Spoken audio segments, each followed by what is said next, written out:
하나님의 말씀 봅니다.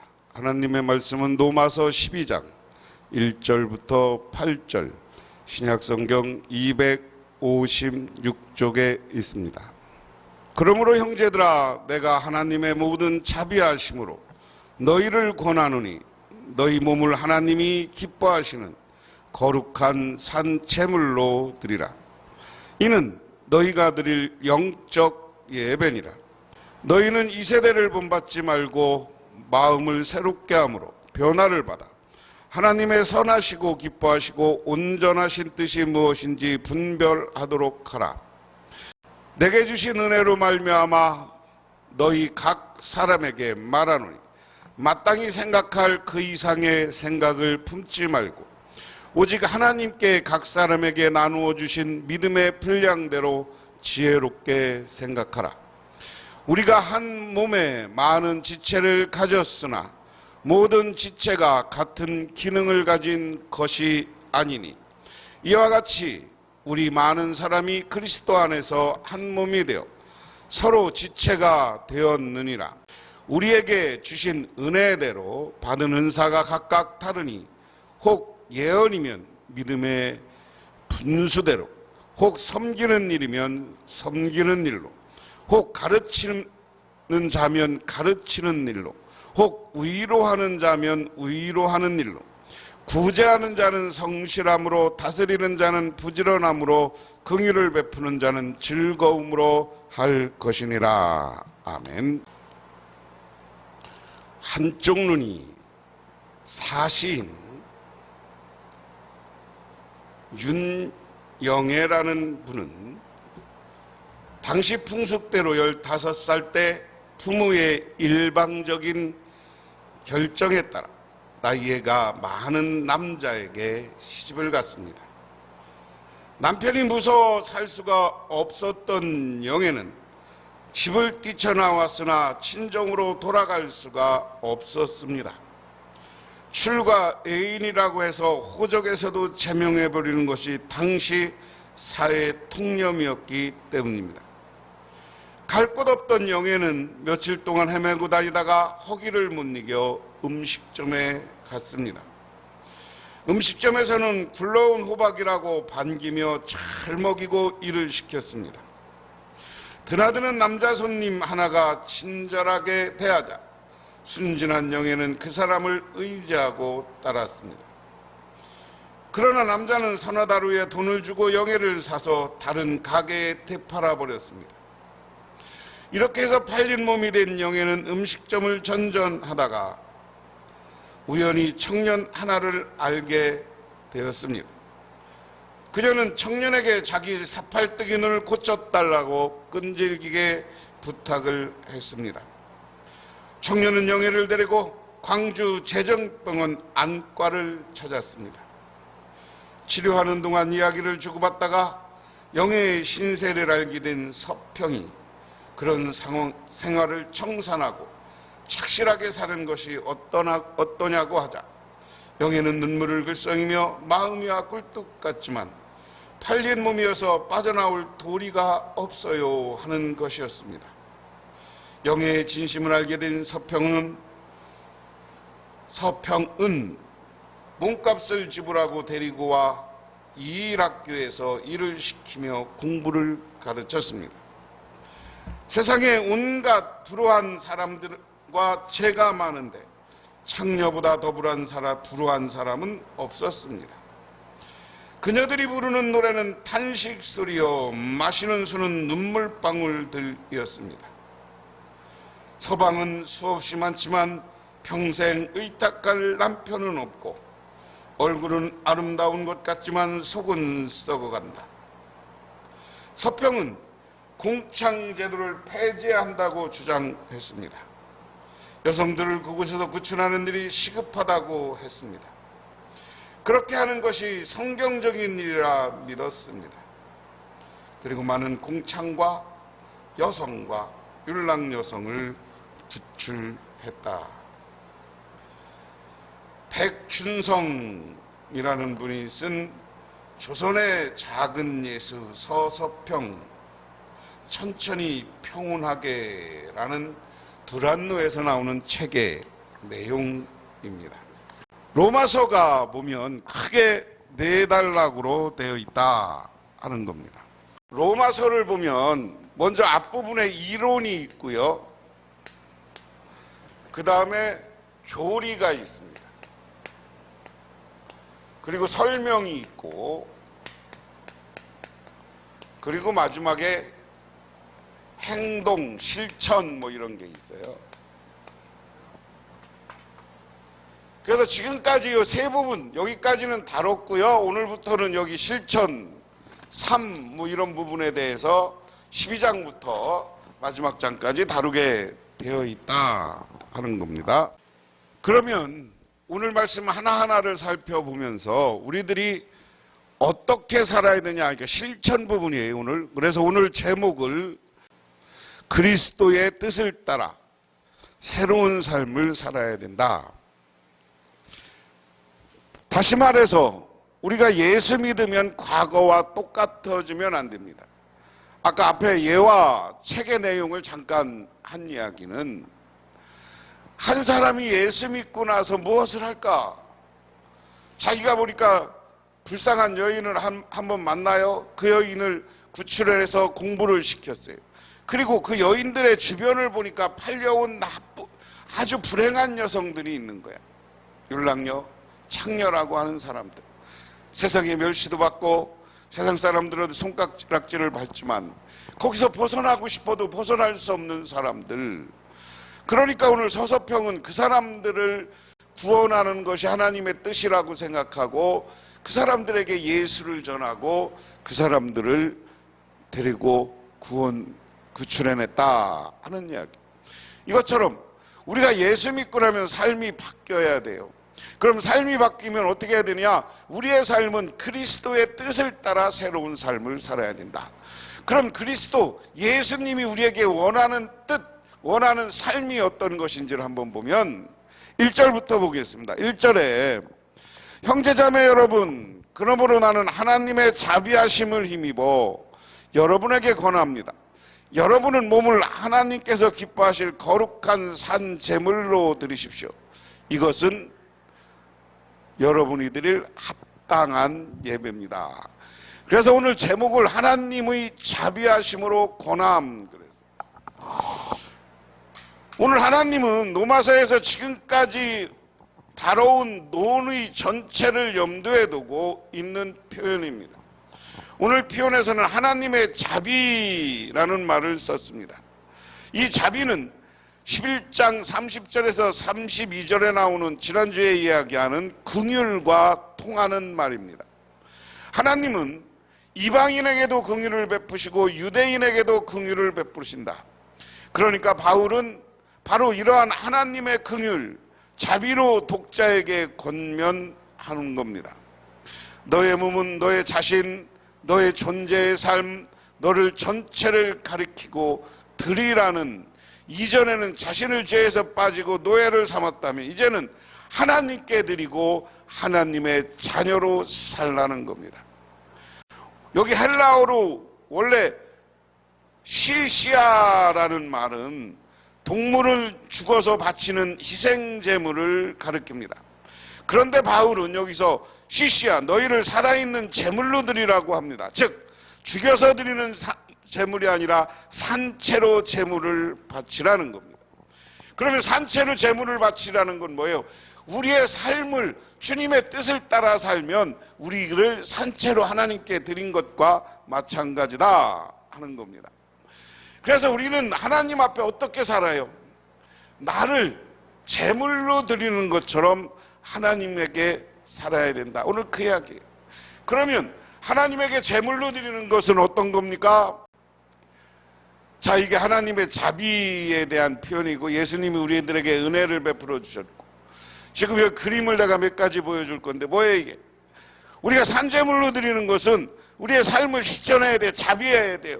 헌신과 봉사를 해야 되는 거예요. 이게 젊은이들이 겨울만 되면 가난한 사람들에게 연탄 나누기 운동하는 거고요. 이것은 저 지역에 가서 의료 봉사하는 겁니다. 선교사님들이 외국에 나가서. 그리고 이거는 우리 가을만 되면 이렇게 정성으로과 사랑으로 김치를 담가서 노인들에게, 가난한 이들에게 나눠드리는 것, 이게 오늘 하나님께 드리는 산제사다. 그래서 산제사를 드리는 거, 살아있는 나를 하나님께 드려. 그럼 나를 하나님 앞에 제물에 바치라는 게 아니라 나의 삶을 바치라는 거예요. 나의 삶을 건전하게, 나의 삶을 희생으로, 나의 삶을 봉사하는 삶으로 하나님께 바쳐야 된다. 두 번째는 뭐냐? 우리가 어떻게 살아야 되느냐? 2절에 여러분은 이 시대의 풍조를 본받지 말고 마음을 새롭게 함으로 변화를 받아서 하나님이 선하시고 기뻐하시고 완전하신 뜻이 무엇인지를 구별하십시오. 그러면서 오늘 제목을 영적 예배 그랬습니다. 우리가 예배를 왜 드리느냐? 예배를 드리는 이유는 우리가 교회 와서 하나님 앞에 예배를 드리면서 나를 바꾸는 거예요. 하나님의 은혜, 하나님의 성령을 받아서 나의 삶을 성령 충만한 삶으로 바꾸는 거예요. 바울은 영적 예배가 무엇인지 알려줍니다. 그것은 바로 이 세대를 본받지 말고 생각을 갱신해서 변화되어 하나님의 뜻이 무엇인가를 분별하는 겁니다. 이 세대를 본받지 말라는 권고의 배후에는 두 시대 사이의 시대 사상이 놓여 있습니다. 이 시대는 악이 활개치고 어둡고 악한 시대가 다가오고 있는 선이 통치하고 밝고 선한 시대. 이 시대는 아담, 죄, 사망, 율법, 육체의 시대로 창조주 대신 피조물을 섬기고 하나님의 진리 대신 사람들을 거짓 추앙하는 시대다. 하나님은 그리스도와 성령을 통해 이 시대에서 건져낸 새로운 시대를 들어가게 해주셨다. 이 새로운 시대는 그리스도의 의, 생명, 은혜, 성령 시대다. 그렇기 때문에 우리는 더 이상 이 시대, 이 세대를 본받으면 안 된다 하는 겁니다. 그래서 여기서 메타모르포라는 말인데, 헬라어로 어떤 것의 모습, 모양의 형태를 바꾸는 것을 이야기합니다.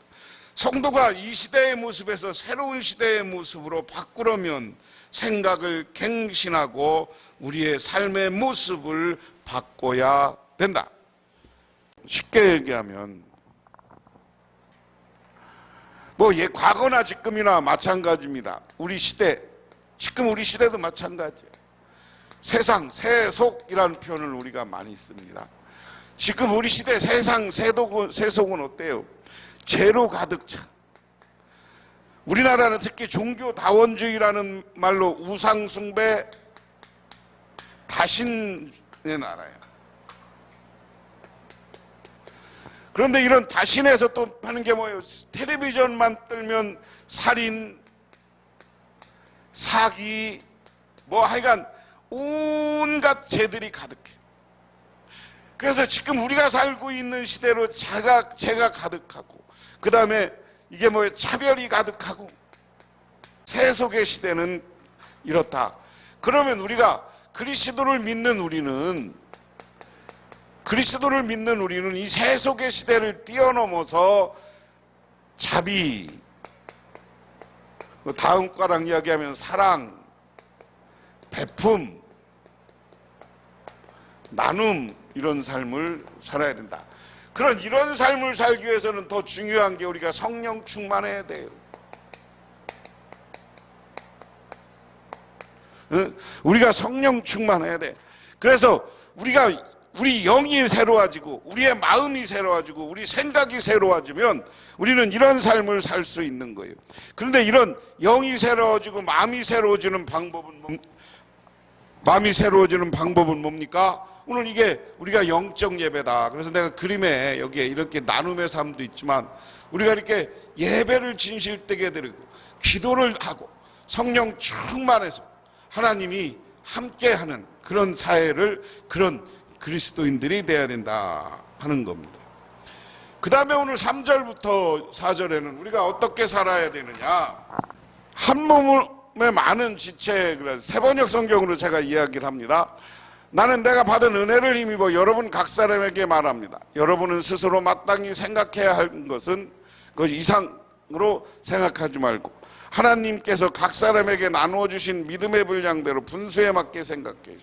한 몸에 많은 지체가 있으나 그 지체들이 다 같은 일을 하는 것이 아닙니다. 이와 같이 우리도 여럿이지만 그리스도 안에서 한 몸을 이루고 있으며 각 사람은 서로의 지체입니다. 우리는 누구냐? 우리는 누구냐라는 거예요. 우리 그리스도인들은 누구냐? 여기 보면 이게 그림으로 잘 표현했는데 많은 사람이 있지만 팔이 하나야. 팔로 하나로 돼서 이렇게 붙었어요. 이런 것을 우리는 뭐라고 그래요? 교회 공동체 이럽니다. 교회라는 말은 과거에는 그냥 처치 이렇게 썼는데 요즘은 영어로 커뮤니티 이렇게 씁니다. 처치란 말은 그냥 옛날에 교회라는 말이고 커뮤니티라는 말은 공동체야. 이 그림이 우리의 모습을 잘 갈라준 거예요. 색깔은 다양하지만 우리는 교회 안에서 하나다. 여러 지체들이 이렇게 서로 사랑을 나누면서 하는 것이 교회다. 이것은 어린아이들이 지금 여기 모심기 체험 간 거고요. 과거의 것을 재현해서 과거에 모심기 하는 것. 우리나라는 이렇게 한 몸, 한 공동체를 이루고 살았던 몸입니다. 그래서 우리 교회도, 우리 교인들도 하나야. 공동체야. 하나 공동체로서 살아갈 때 그 교회가 성장하는 거예요. 그러니까 여러분 교회 안에서요 공동체라는 이야기는 우리가 한 몸이라고 생각하고 우리 교인들을 비방하거나 우리 교인들을 욕하거나 교인들을 뒤에서 손가락질하거나 그러면 안 되는 거예요. 교회에서는 사랑의 마음으로 그를 품어주고 용서하고 베풀고 그리고 죄를 지은 사람들은 하나님 앞에 회개하고 잘못을 고백할 때 그 교회가 온전한 교회요 공동체인 교회가 되는 줄 믿으시기 바랍니다. 그리고 마지막으로 우리 하나님은 뭐냐? 그럼 이런 공동체를 이루고 교회를 활성화시키기 위해서는 어떻게 해야 되느냐? 은사의 적극적 사용 그랬습니다. 하나님께서 우리에게 주신 은혜를 따라 우리는 저마다 다른 신령한 선물을 가지고 있습니다. 가령 그것이 예언이면 믿음의 정도에 맞게 예언할 것입니다. 섬기는 일이면 섬기는 일에 힘써야 합니다. 또 가르치는 사람이면 가르치는 일에, 권면하는 사람이면 권면하는 일에 힘쓸 것이요 나누어주는 사람은 순수한 마음으로, 지도하는 사람은 열성으로, 자선을 베푼 사람은 기쁜 마음으로 해야 됩니다. 자, 그러면서 오늘 교회가 뭐냐? 교회는 하나님이 자기의 은사를 주었어요. 근데 이 은사를 스스로 적극적으로 사용해야 돼. 근데 은사 중에 제일 중요한, 오늘 하나하나 은사를 이야기해요. 근데 이 은사는 하나님께서 우리에게 주는 신령한 선물이다. 그런데 이 은사가 예언의 은사가 있어. 예언이라고 해서 점쟁이처럼 하는 게 아니라 성경을 읽다 보면 사람이 보이고 미래가 보이는 거예요. 그 다음에 뭡니까? 섬기는 일, 봉사, 섬기는 거 잘하는 교인들 중에 섬기는 일을 잘하는 사람이 있고 예언하는 사람이 있어요. 또 누구냐? 가르치는 교사, 가르치는 일, 권면하는 권면. 우리 권사님들 권면할 때 권사는 이 권면이야. 그 다음에 뭐예요? 나누어주는 사람, 베푸는 나누는 사람, 사람들을 지도하는 사람, 베푸는 사람. 하여간 하나님은 우리 사람의 특성에 맞게 다양한 은사를 주셨다.